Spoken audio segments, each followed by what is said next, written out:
a molestar mañana. Te va a tirar, ¿no? Sí, porque es justo a la... Que no sé ni por dónde ha pasado la holandesa, pero no se ha caído. Vertical, ya, he visto la foto, la he compartido y mole más. No se ha caído. Sí, me parece un posado si estás tú sola casi. Esa foto no lo tiene nadie. Pues pero yo la que he visto, que me has enseñado tú, Íñigo, estaba... La de Hong Kong, que venía con velocidad y ahí es cuando empezaba a apretar ahora. Para coger la rueda de la de Hong Kong y tirar para adelante con ella. Yo iba acelerando, iba bien. ¡Hola! Pues de repente me ha comido. El problema estaba aquí. Unido, se ha tocado con la holandesa, yo iba detrás.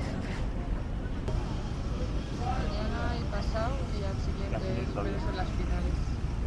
Complicado.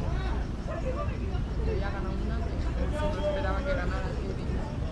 Estaba muy gorda, esa la ha ganado bien. Vuelta y media. Luego ya irá pasando.